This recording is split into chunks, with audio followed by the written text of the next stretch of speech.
Hello folks, welcome to my channel, TimesMasquerade. My name is Robert Draper. I am the content creator.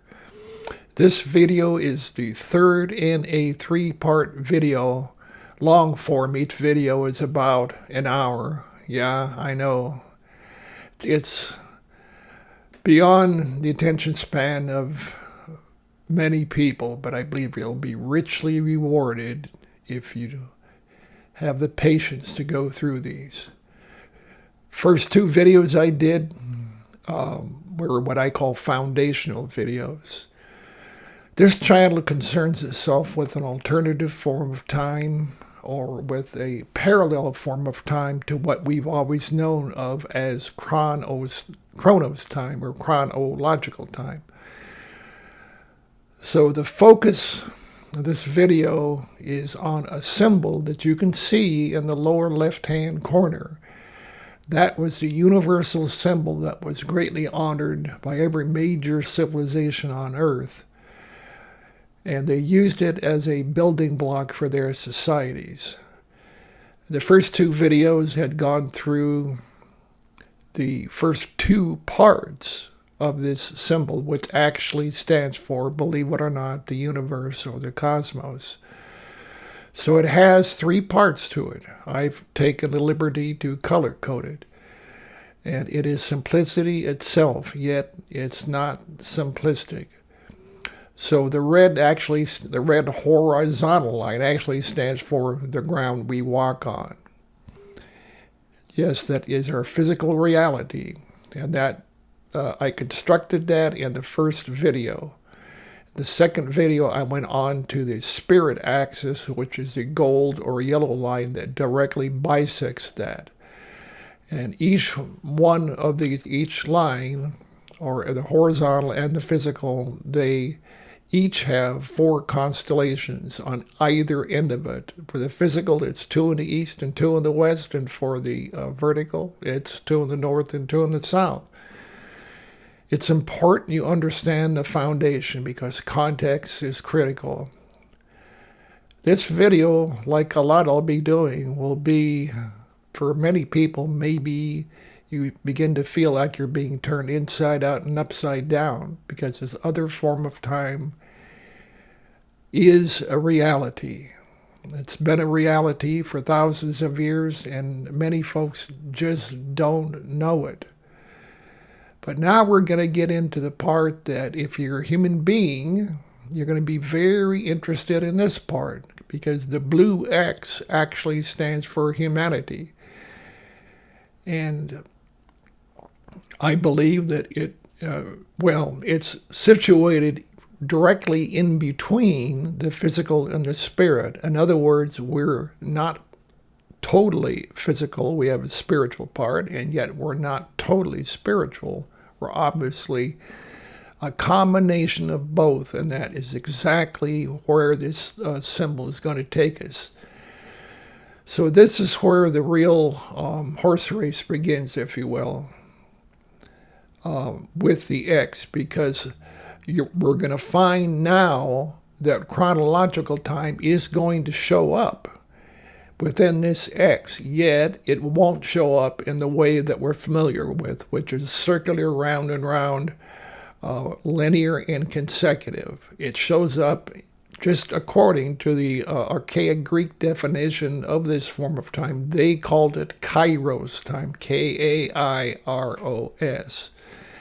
And the etymological roots of this form of time, according to the Greeks and Greek wisdom, are supposedly greatly honored by the Western world, is just two words: archery and weaving. So chronos, or chronological time, shows up, but it doesn't show up, like I said, the way we know of it. It shows up in a kind of a bob and weave fashion. Yeah, it's pretty trippy. So let me then just start off with my keynote presentation, and we'll be doing a brief overview of the first two videos and hopefully get folks up to speed, and then we'll get into the fireworks. And this should be pretty interesting to most folks. So here comes the keynote presentation. All right. So once again, this is our symbol. I had this created by a lady from Jamaica about 3 years ago. And yes, I believe that time itself, meaning this other form of time, has been wearing a mask for hundreds, if not thousands of years. We've all just gone through a couple years now, over a couple years of a global health situation in which we were asked to wear a mask.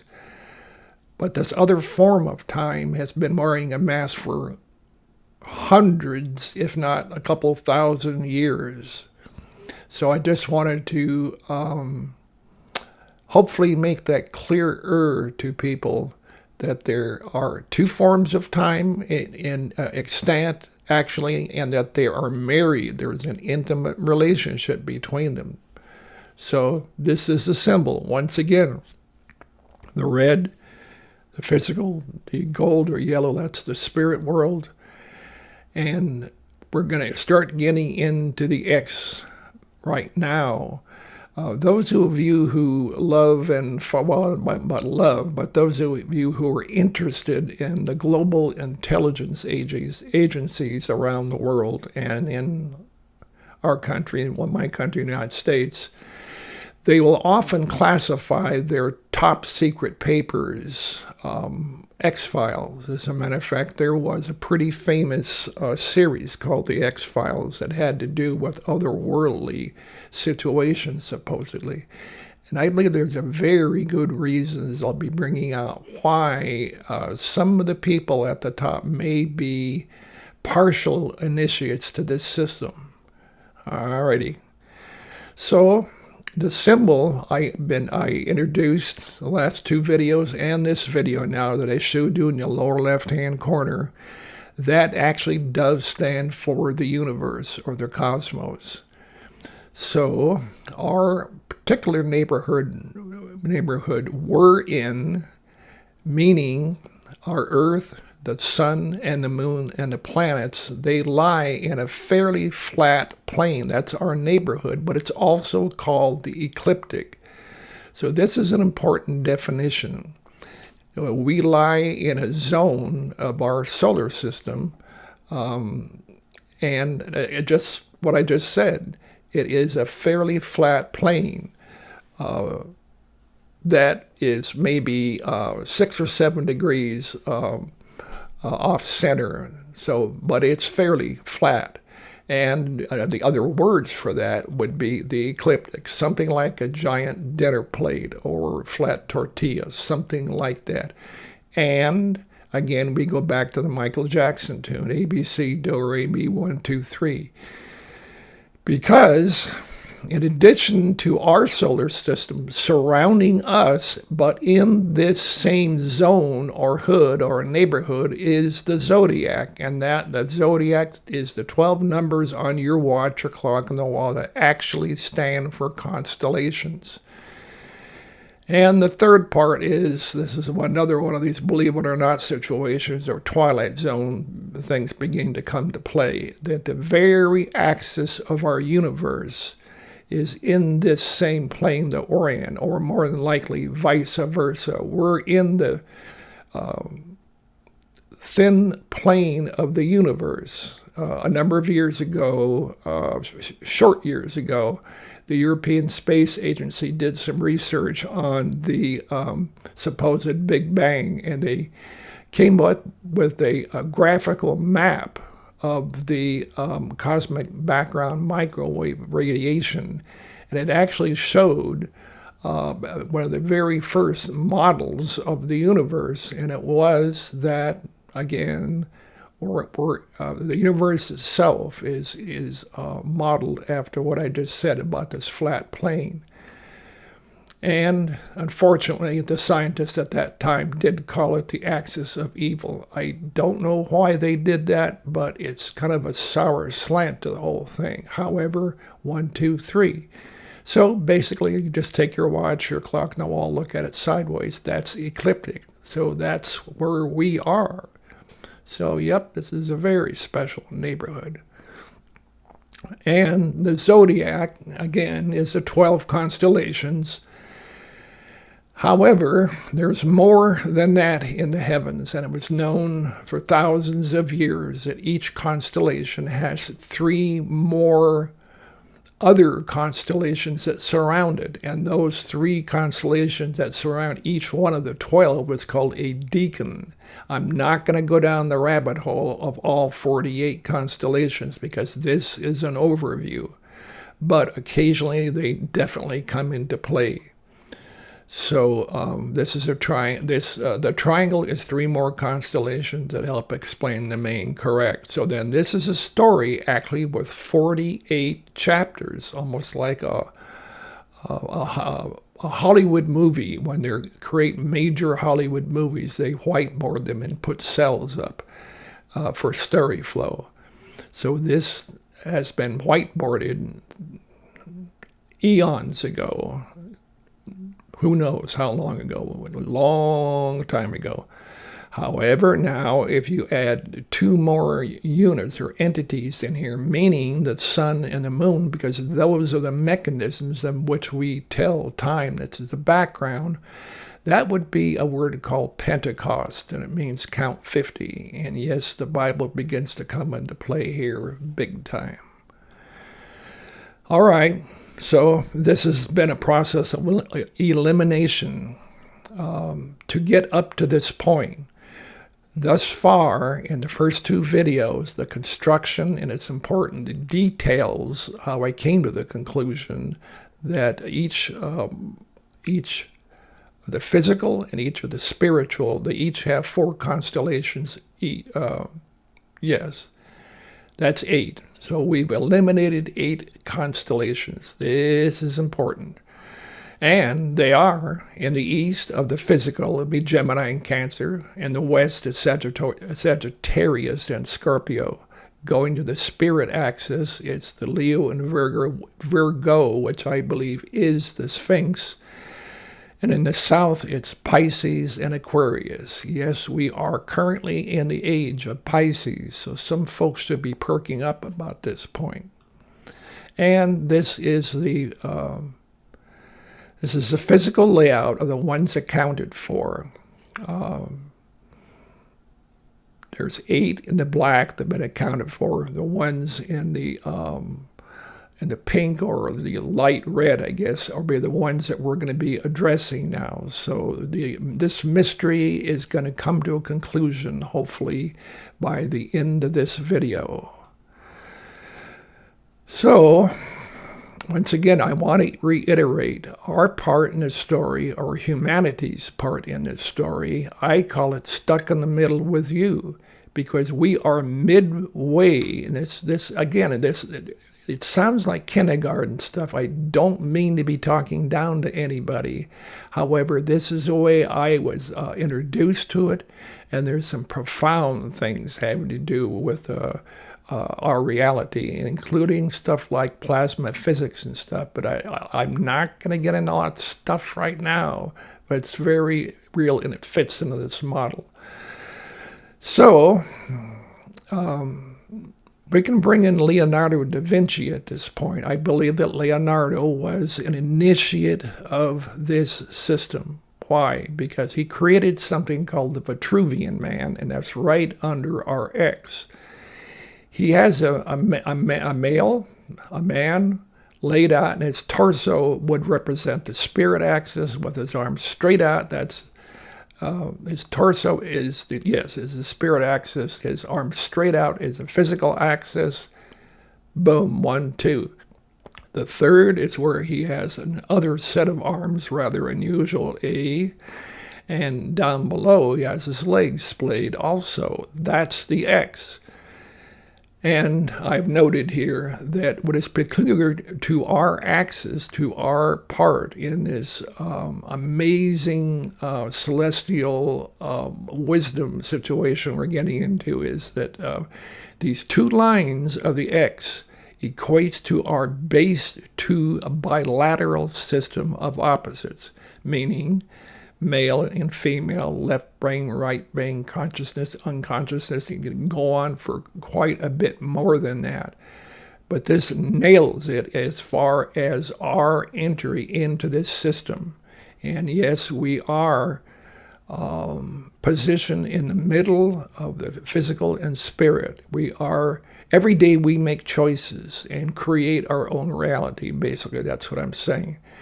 Now, on our axis of the X, unlike the previous two, like I had said previously, has two constellations per end of the axis line.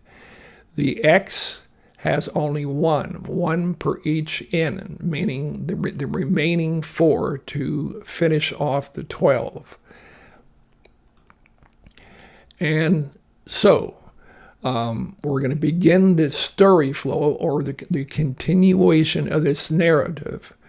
And so I have down here, there is a logical, progressive flow of events to our part in this mystery that looks something like an hourglass below. Actually, it looks, well, an hourglass is an allusion to a time mechanism. But it actually looks to me like a pyramid with 2 shafts coming out the top. And we're going to get into some really eye-opening stuff here soon. So I came across as the starting point. It took me a few weeks. I forgot, it was about at least 10 or 12 years ago now.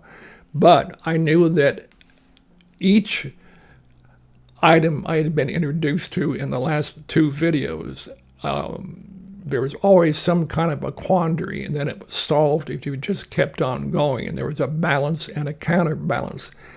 An amazing flow of energies. I believe this is literally the heart and the mind of our Creator involved here. So I lighted upon the constellation Libra. Libra is, in other words, it is meant to be a set of scales. However, if you look at the connected dots figure in the upper right-hand corner, the scales are out of whack. They're imbalanced. Something has gone haywire. And that doesn't fit into the system so far. So as the actual constellations in the skies looks like this, what you're looking at in the upper right. Now, the ancient Romans put a coin out and it shows the scales as balanced. They're not balanced. They're not balanced actually in the heavens. But they did have the wit, and they had incredible understanding to put the ram on the other end, as we'll find out real shortly. So I believe, to cut to the chase after this yak, I appreciate your patience, guys, but I believe this is literally a symbol for the Garden of Eden. Yes, I believe that something happened there. I don't know the specific identities of certain things, but this is an overview. So, yes, I do believe there was the first man and woman were put in a kind of a paradise, but something happened there, and it is a very, very famous situation. So there's the symbol, I believe, of the Garden of Eden. So I believe we've now just eliminated one more, meaning obviously that there are 3 left. So what is the remedy to the imbalanced scales? Well, you're looking at it by the coin right below, but let's go further. This next part, again, it took me a little while for my heart and my mind to be open to what you're looking at now. So, in the lower left is once again the layout of this logical flow of events. Libra would be the 1, and the 2 would actually be the constellation Aries. Aries is a goat, and not only is it a goat, which is a known sacrificial animal, but it shows it in the process of dying. It just so happens to be that Yeshua HaMashiach, otherwise known as Jesus Christ, the Son of God, incarnated in this age of Aries. So immediately, it's a remedy for what happened in the first position of our story. And if you look from 1 to 2, it's actually going downhill. I believe what you're looking at from 1 to 2 was a roughly 4,000-year journey. However, it wasn't going willy-nilly. It's headed on a toboggan slide downwards. However, the toboggan slide was arrested when Christ was resurrected, and this is a big deal. However, now we have the goat that has been sacrificed, which I believe is, once again, Christ. Now that's another impasse. What happens to this goat? Remember now at this point, and at this point, we've only got 2 left. What is the counterbalance to Aries, the goat, being sacrificed? Okay, so in the 11 o'clock position on your clock is Libra, and the 5 o'clock is Aries. So there you go with the 4,000-year downhill ride. However, something very, very important happened when we reached the midway point. That's why I have this slide up. There is the black circle is drawing your attention to the midpoint. The midpoint is highly, highly important because it's the focus of this entire presentation. What happened? Here's what happened. There was a fellow by the name of Abraham, who was a prophet, who was the father of many nations, promised to be the father of many nations. And he was alive about the time of the previous slide, in 2000 BC.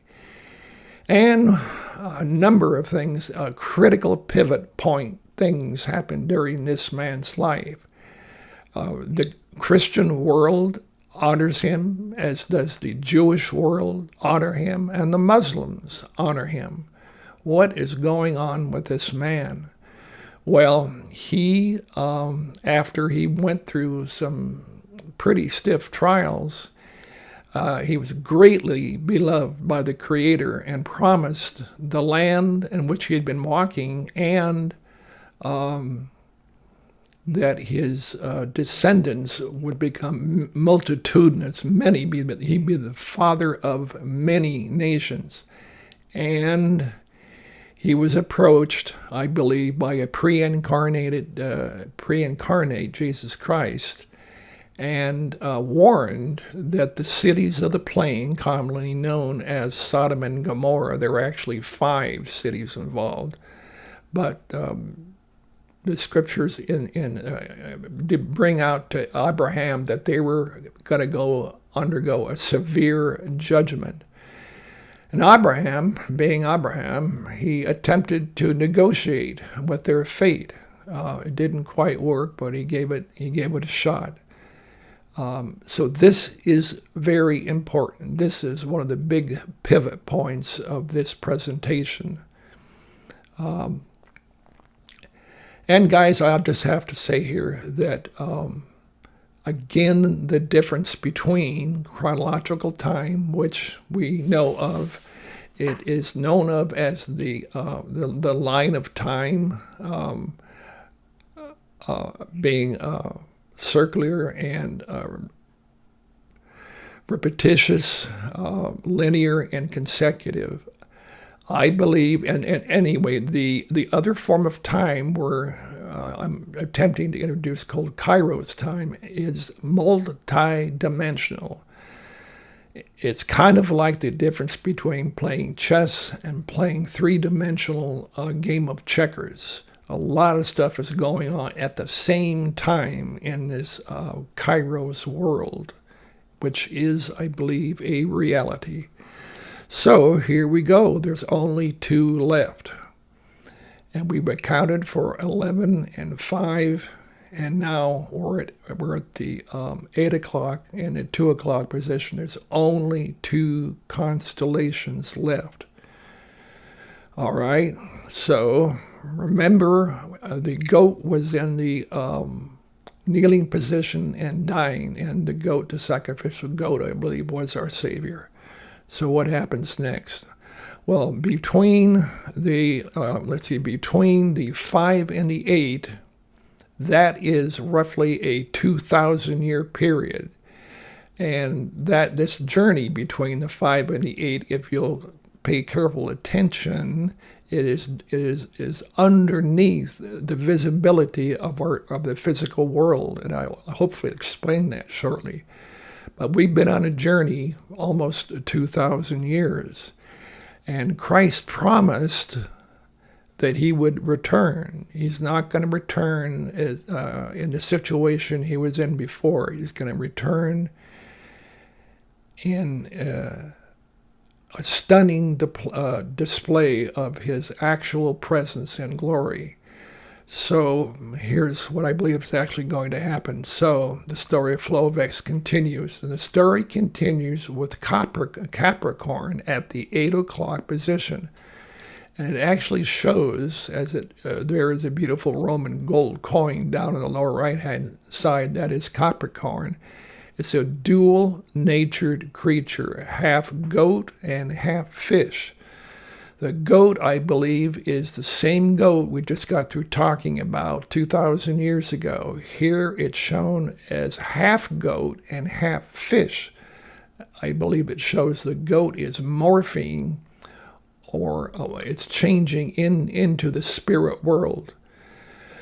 So the fish is equated to the spiritual axis, as in Pisces. So we've gone from 1 to 2, and now traveling to 3. That's what this last 2,000 years it's been about.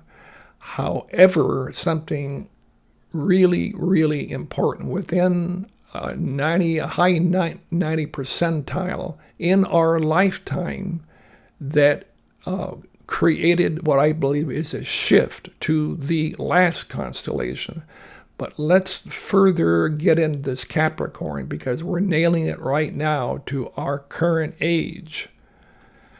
Well, guys, most of the people watching this were alive in 2012. Something happened in 2012 that was, people came at from different angles. Hollywood, of course, did a disaster movie. We're all going to die, and people in Hollywood had their chuckles and went on down the road with their pockets stuffed full of cash. And the Mayans had a distinctly different view of it. So something happened at a very specific time, according to the U.S. Naval Observatory in the time. So it happened on December 21st, 2012 at 11:11 a.m. Universal Coordinated Time. And that just happened to be a Friday, which is the 6th day of the week, which is man's number. And the 11:11 a.m., that really caught my attention, because remember when I said that I just showed you, Capricorn is a dual-natured creature. It's part goat and part fish. So here we see this situation happened. It actually happened in the constellation Capricorn. And I believe what we're in for is what we know of in our immediate future, which is 1111 is a stargate. The number 11 shoots back to the very first constellation I introduced, which is the constellation Gemini.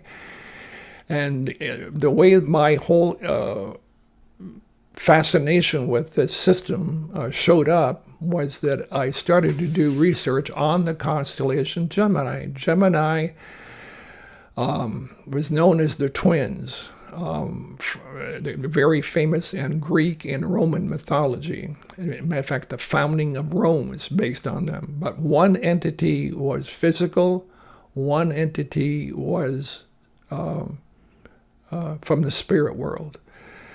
And right in between them And so they had some kind of an intimate relationship. And what occurred was a birthing of a very famous star called the Sirius.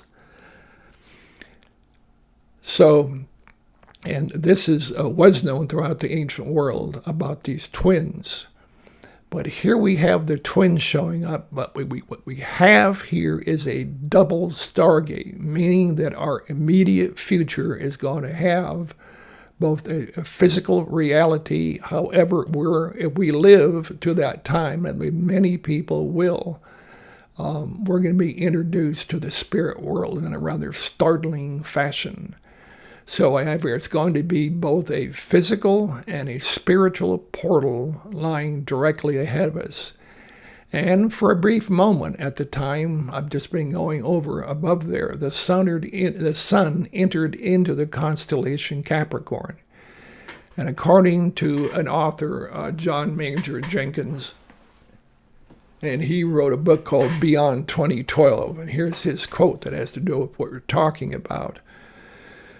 The galactic alignment is a rare astronomical event that brings the solstice sun into alignment with the center of the Milky Way galaxy every 12,900 years. This is a very unusual situation which happened on the date we're talking about. Not only that, but the Mayans believed that there was something called the long count, which lasts 5,125 years. And on this date in 2012, it was supposedly reset to 0000. That is probably why Hollywood went bonkers and did a disaster movie. But they weren't saying it was the end of the world. It was the end of a major, huge age, and something else is ahead of us.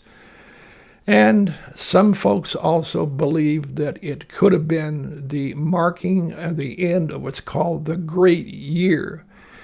The Great Year is the time it takes the sun to go through all 12 constellations, and that takes, I believe it's 25,920 years. So we got a bouquet of situations all coming on this date, which many people have forgotten about or written off. I think that is way underestimating the thing, because we live in a micro world. Our attention is on zeros and ones, faster pussycat, faster.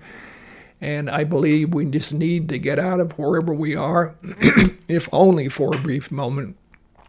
Get out to the desert, get out of the cities wherever you are, get a ride, hitchhike out there, however, and just simply stare up without any kind of electrical interference from your phones or from the glare of the lights in the cities. Because people's vision X years ago was on big time. It wasn't micro. Yes, obviously there are advantages to the micro world, but it's a dual-edged sword. So my challenge is to hopefully get folks re-interested into this coding, which is right above you, into the circle that is actually represented by your clock on the wall or your wristwatch. Now, here's the Mayan symbol this is the Mayan calendar. And if you'll notice, look at it carefully there a bit. Remember, I've been talking about the physical axes, AXIX, being horizontal. Well, I believe it is clearly represented there by what looks like a form of an A, kind of like an A, and that same symbol is on the vertical. So you have the physical and you have the spirit, and the axis we're going through right now is in that other symbol in between the physical and the spiritual. Guys, this was a global phenomena honored by the I want to say big shots, but the foundational element of the global civilization used this symbol to structure their civilization. All right. So here is on the left-hand side, this is Caesar Augustus. That's his mugshot on the left, and he was born. The reason this coin was minted is because he was born in the constellation Capricorn. They were really into astrology at this time, but I will have to say now that this is not astrology. I believe that astrology is actually a twisted version of what I'm showing you right now. This is an artist representation of Aquarius. And I have this up there because Aquarius is right next to Capricorn. And you see here, Capricorn is actually backing into, almost like, it's backing into Aquarius. So the fish form is showing you is associating itself with the spirit world. And both Pisces, which is two fish with a connected band, and Aquarius, which is a single fish there, the two fish become one. I believe that is the two lost, the lost sheep of the house of Israel and the house of Judah and Benjamin becoming one during this age, directly ahead of us. That means that there will be a single fish drinking from the vat of the man who I believe is Christ. And that, so Christ entered into that spirit world and is showing you in Capricorn that this is what's going on. Spirit world is real, guys, just like the UFOs. All right, so now what that means is at that date I've been going over in 2012, a pivot happened, a pivot in our direction. Thus far, we've been going downhill for 4,000 years, and then in a kind of a neutered zone for about 2,000 years, and underneath the radar of the physical world. However, at this point, in most of our lifetimes, what I'm saying with all this yak is that we are now headed towards the last of the 12 constellations, the 12 constellations. Yep, we are retracing our steps and making a pivot upwards to revisit Abraham again at the center. But first, guys, between where we are now, which is constellation Capricorn, to Cancer, which is the last one, and it's horribly misnamed. It wasn't archaically known as Cancer. But there is an encyclopedia of biblical fulfillment now between Capricorn and Cancer, probably within the lifetimes of many of you right now.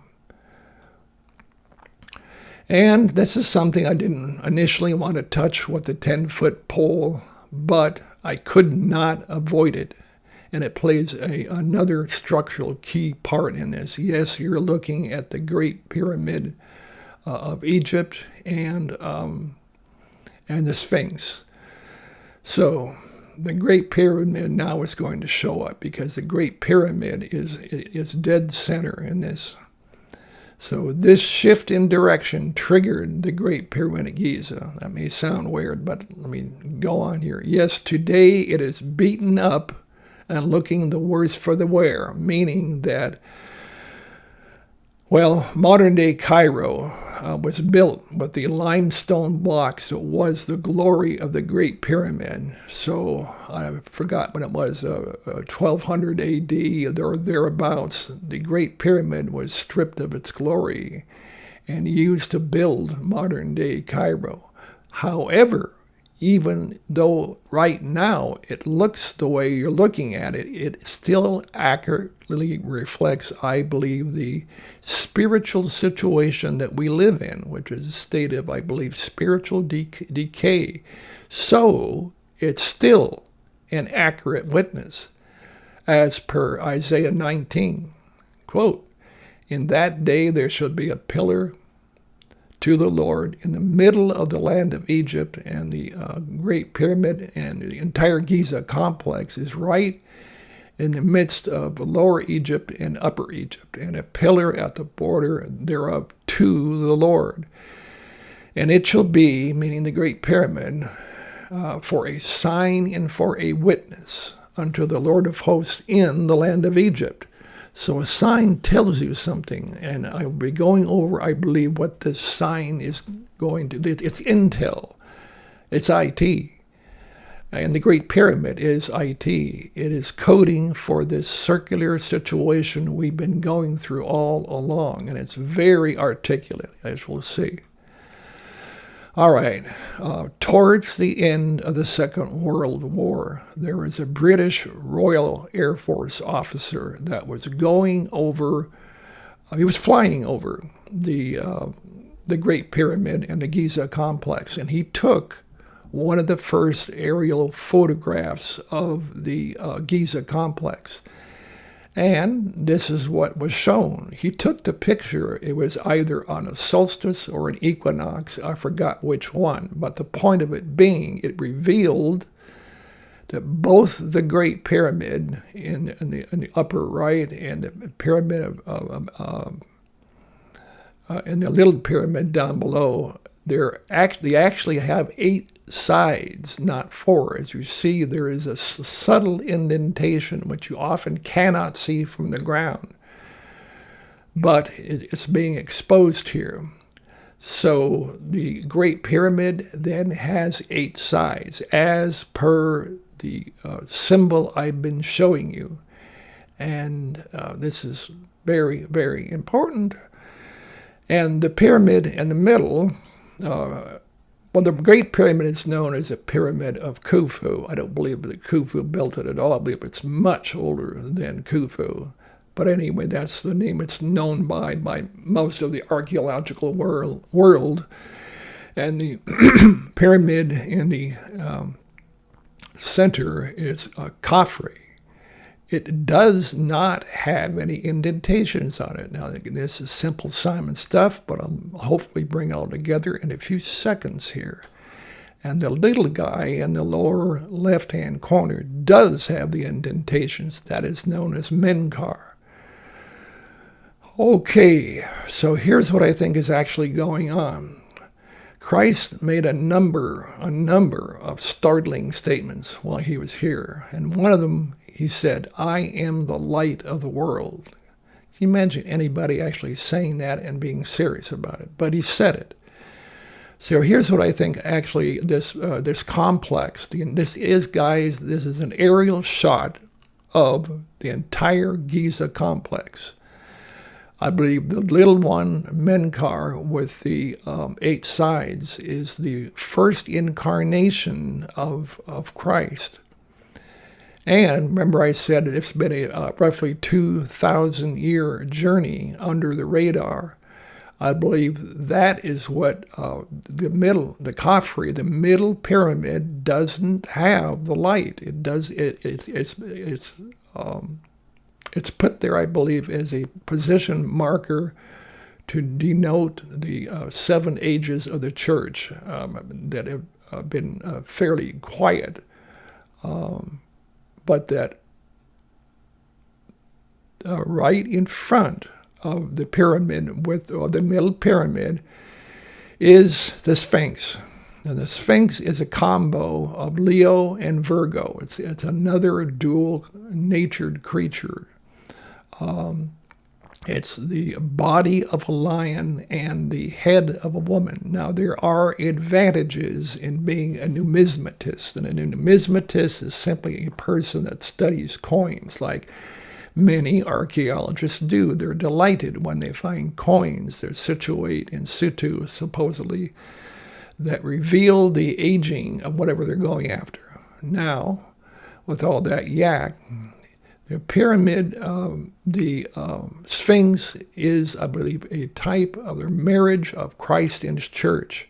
But that marriage hasn't happened yet. That's why the middle pyramid doesn't have any markings on it, and that's why the Sphinx is facing east. He's waiting the 2,000 years, almost 2,000 years now, for this marriage to occur.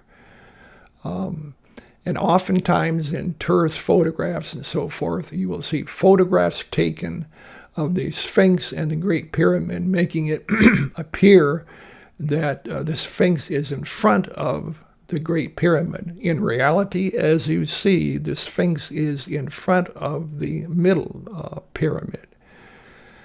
So what you're the Great Pyramid, I believe, was triggered in 2012 at 11:11 a.m., like I brought out before. So this is the flow of this complex. And this is why I believe the Great Pyramid was created, because it ties together the constellations on your watch together with prophetic events that were promised to occur probably within the lifetime of many of us. All right. So this is what it actually looks like if you do an overlay of our symbols here, the horizontal, the vertical, and the X. Yep, there we go. So now this is kind of a dramatic representation of the Great Pyramid. There are so many amazing things about this complex and about the Great Pyramid in particular. Like I just showed you, the Great Pyramid is indented because it is a type of the symbol of the cosmos. The Great Pyramid references the stars above it, but it's on the ground. However, what I did at one point, I believe I was actually led to it. Yes, I do. Because if you extend those lines on the Great Pyramid to the immediate countries in the Middle East, I believe the superstructure of the earth is actually in the Middle East. Guys, what we're looking at is lines of judgment. It's almost like 8 lines of, it's almost like 8 thermonuclear weapons going off almost simultaneously. Because when Christ descends, and that is known as the day of the Lord, the power structure of this earth will evaporate. It will be brought down in very fast order.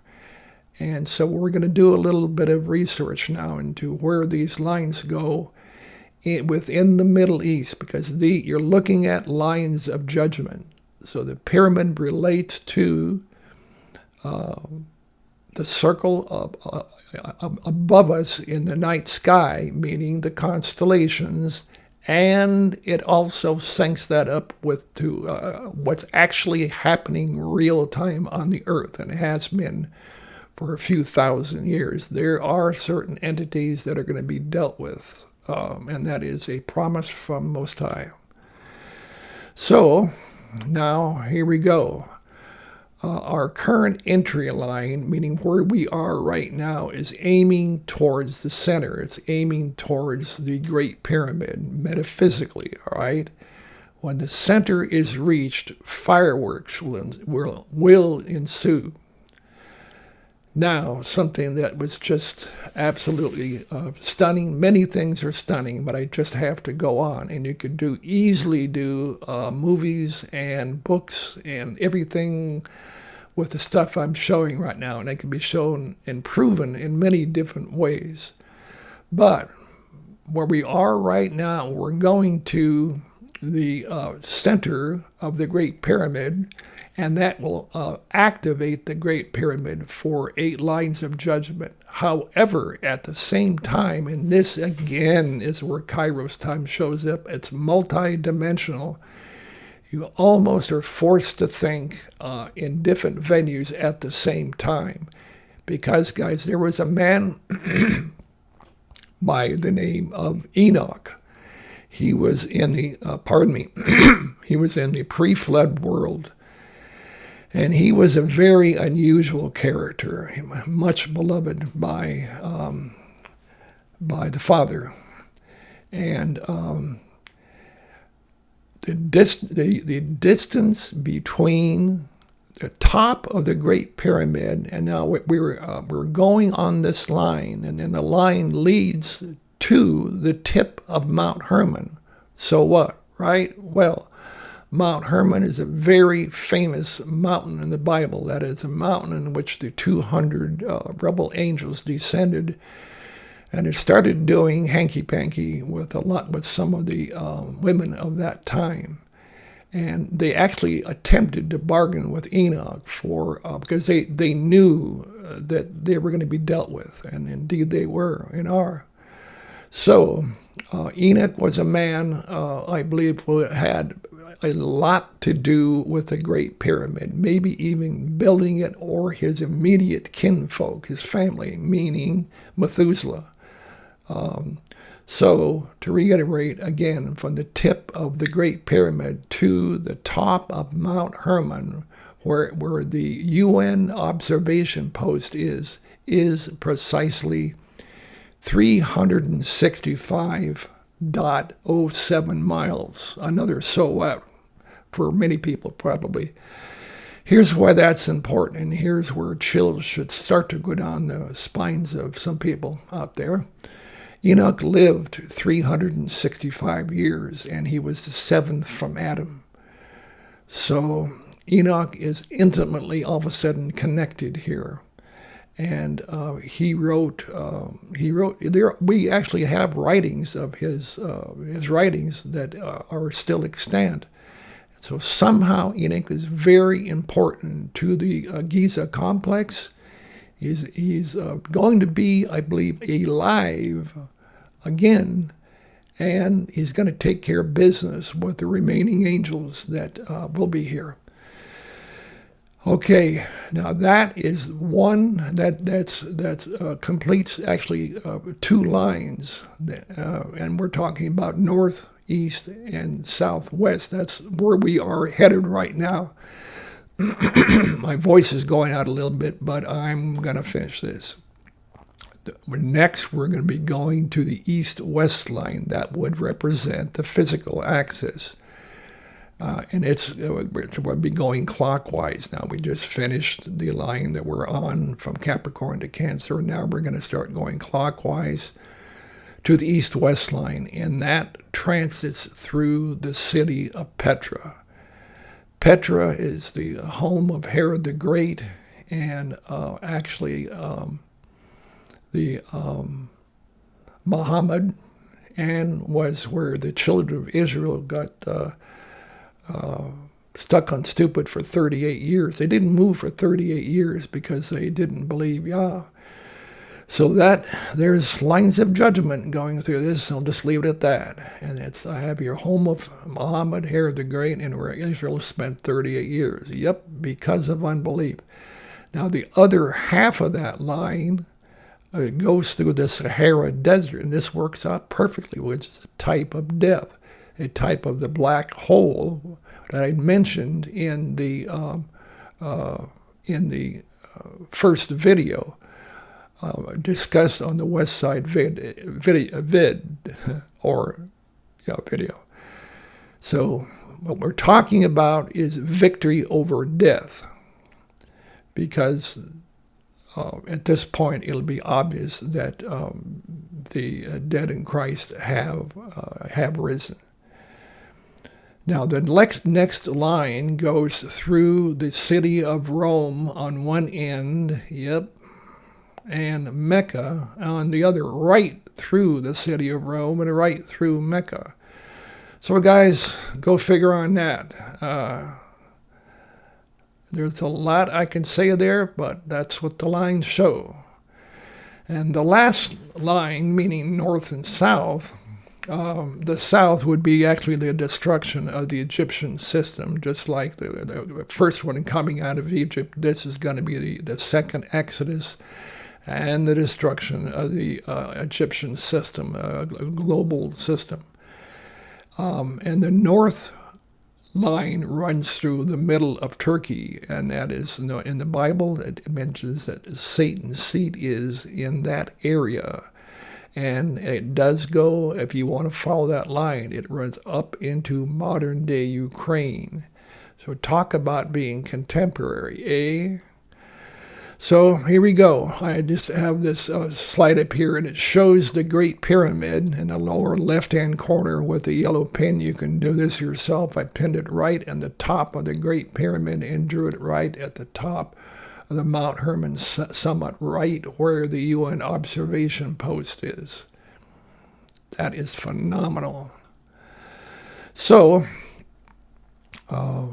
Revelation 10 says, "And the angel which I saw stand upon the sea and upon the earth lifted up his hand to heaven, and swore by him that lives forever and ever, who created heaven and the things therein are, and the sea and the things which are therein, that there should be time no longer." And that time is Chronos time. That's Strong's G5550. Yep, it's going to be a very unusual day. Zechariah chimes in and also says of this precise time in Zechariah 14, "And it shall come to pass in that day," it's a very specific day, "that the light shall not be clear nor dark, but it shall be one day which shall be known to the Lord, not day nor night." Pretty freaky, huh? "But it shall come to pass that at evening time it shall be light, and it shall be in that day that living waters shall go out from Jerusalem, half of them toward the former sea, and half of them toward the hinder sea. In summer and in winter shall it be.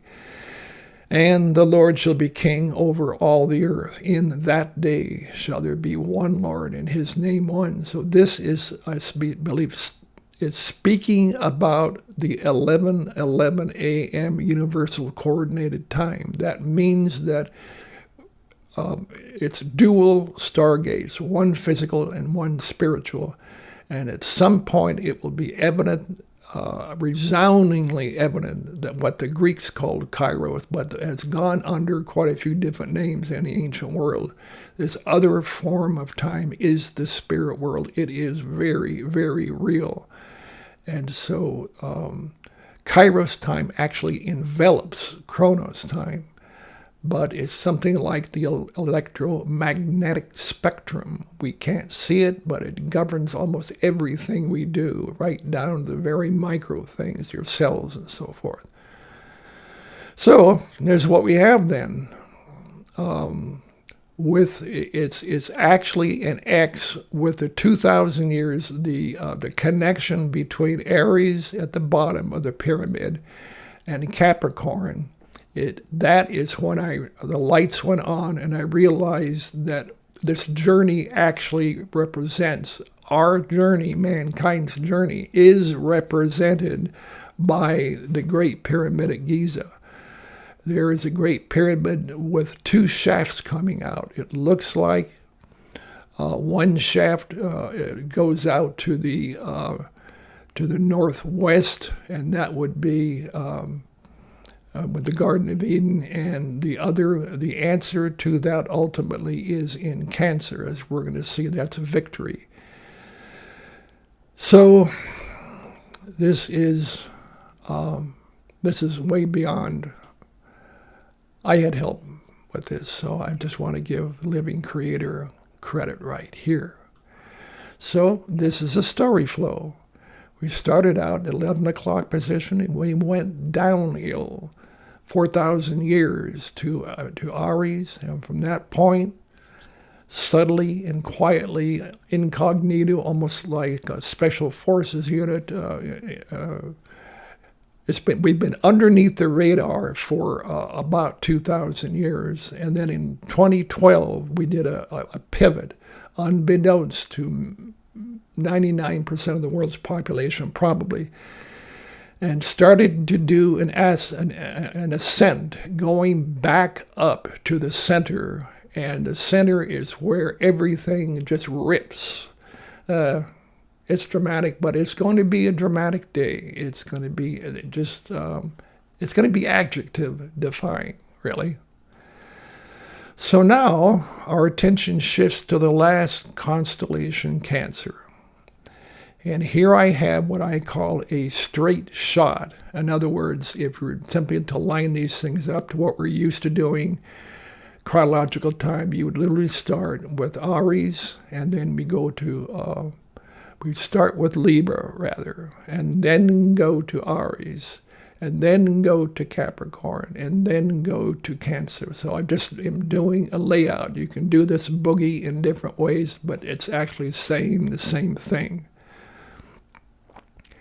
So the story flow of X, the culmination or final chapter, the constellation Capricorn at the 2 o'clock position. Now, if you look on the lower right-hand corner, this is a beautiful Roman gold coin. I forgot which emperor put their mugshot on there. But the opposite side shows the constellation Cancer, and it shows Cancer holding up a butterfly. And butterflies, they knew nature a lot more generally than we know today. A butterfly is a symbol of transformation. So what is shown here is victory. The butterfly, it started out as a lowly a worm. So that's the layout. The layout in the left side and in the constellation of Libra. All right. So this is the lion. And the lion is showing the king of time, because that is the 8-grid layout. They do it it's kind of like modern jazz, variations on a theme. But this is a precise layout. So Leo, or Christ, he's at the very head of time. And it's this whole system is Christ-centric. This is reality. Now, here is the Sphinx, which is the lion's body and the woman's head, and the Sphinx is putting its left paw right on top of our symbol, just like dogs do in a dog park. The alpha dogs will capture the ball and put it underneath their paw like that, like it's mine. And this is what the Sphinx is doing. Christ is, this whole system is about him. And here is the lion again, and again, 1, 2, 3, A, B, C, do, re, mi. It's a 3-part or a tripart system. This is simply code, ancient code, for saying the same thing. So from the center, we go home. This is where the good news happens. This is a counterbalance to the entire system being tried and going through all this stuff that humanity has been going through for these last 6,000 years. And no, I think the earth itself is much older than 6,000 years. However, I do believe that mankind, not the Nephilim, but mankind, has been on it for almost 6,000 years. But now we're heading home, and this is where this awesome situation really picks up. So we're actually headed directly to the North Star, which is called Polaris, the star that all others circumvent. This is the bullseye of our journey. This is where we're going. If you ever go out in the night sky, again, there are reasons to go out there, because you can learn a lot about your future, actually, by becoming acquainted by this system. So we're actually headed for the bullseye, or Polaris. Polaris is part of the constellation Cancer. And here we go. So the 7 stars of Ursa Minor. So I have here this simple diagram. It shows Polaris. But Polaris in particular is part of the Ursa Minor. There are 7 stars to Ursa Minor. Why may that be important? Because from the time of Christ to the time he comes again. There's supposed to be 7 church angels as per Revelation. And here you have the 7 stars of Ursa Minor. And the last one, way out at the end, that's where we're heading. Now, there is also there's a snake, actually, between the Little Dipper and the Big Dipper. These constellations are fairly, in the last couple of thousand years, they were known as the Little Bear and the Big Bear. But archaically, go way back in history, no bears have long tails, as per these constellations. So anciently, they were simply sheepfolds or cattle folds, or a fold of domestic animals that were seeking rest and seeking consolation. So there is coding in the stars above you that is incredibly good news. Now, this is a series of 6 coins from the Greek and Roman world that lay out, and this is stunning to me, because what we're looking at is coins from the so-called pagan culture. But I believe that Yah has hidden this mystery that we've been going through about the understanding of this other form of time within the very thing that many, many people greatly value. This, guys, this is our original money system we're in. So somehow I believe the Holy Spirit guided certain men to mint these coins this way. But let's go over them. I'll show you what I mean. So in the upper left-hand corner, here's the eagle, which is Christ, with looking backwards at 6 dots. That's 6,000 years. And in front of the eagle is the crab that nails it down, the constellation Cancer. In other words, the jig's up. The eagle is standing on a podium. That represents victory. Again, right in the center top, the gold Roman coin is it shows the crab victoriously holding between its pincers a delicate butterfly. So some transformation will be occurring right at this point. And those of you who live on farms or semi-farms, in the upper right-hand corner, it shows the crab. Again, every one of these coins has to do with this area of the sky. And here is a rooster. What are roosters known for? Wake up! Wake up! And people will be waking up, just like in the prior coin. They'll be transformed. And going...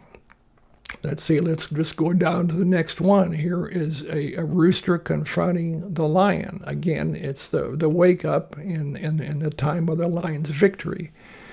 And in the lower middle one, it shows the crab holding between its pincers. This time, the eight-pointed symbol that we've been dealing with, which is the universe. Yeah, believe it or not, that's what it is. And the last one, it shows the eagle holding in its talons. This may upset some people, but I'll attempt to explain it. A rabbit. This is not the rabbit of Walt Disney fame, a little bunny rabbit. This is a rabbit that I believe is there because rabbits hop. They don't stay in one place. They hop erratically around. And so I believe what you're looking at is the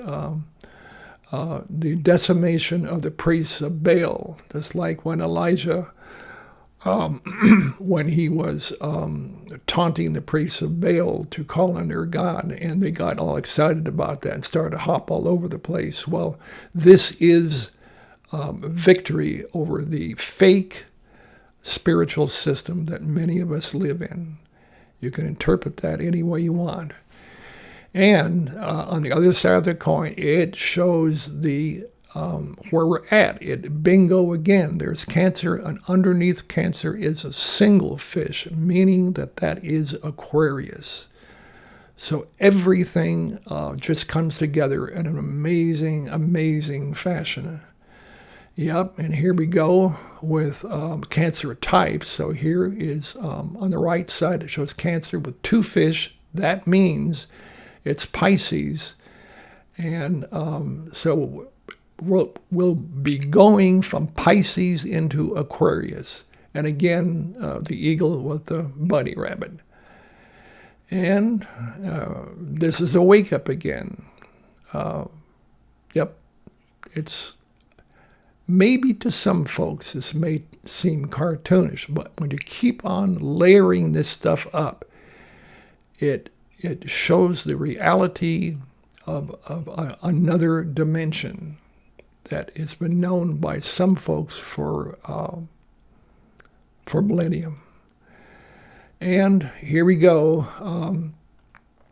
The coin on the left is a rooster, and the rooster, wake up rooster, is being associated with the 8-line symbol on the other side of the coin.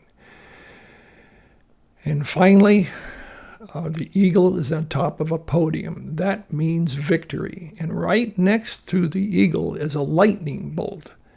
I believe that Christ is, when he is here, he's going to be so shocking that a lightning bolt is very symptomatic of his presence. And right next to that is our symbol of the lost architecture of time. In here, some more cancer types. I've shown that already. And, okay. So, guys, that is the presentation. And come back to myself, metaphorically and physically.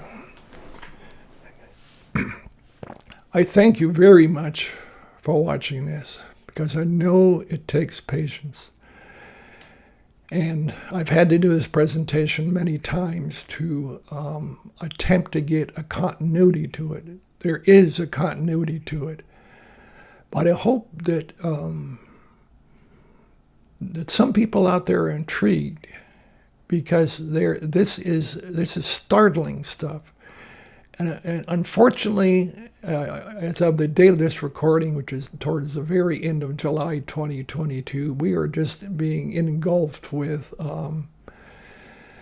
almost like a punch-drunk boxer, things going on around us. I believe we need a breath of fresh air and some kind of unifying situation go on. And actually, if you just get outside your home, like I said, you may have to go a few miles or 50 miles, wherever, just to stare up, because there's a story there that's been hidden, and it's on our original money system. That's just amazing. So most of my other content from here on out will be short form, but if you've had the patience to go through this thing, then some light should definitely be going on. So God love. And I do really appreciate anyone that shows an interest. Thank you.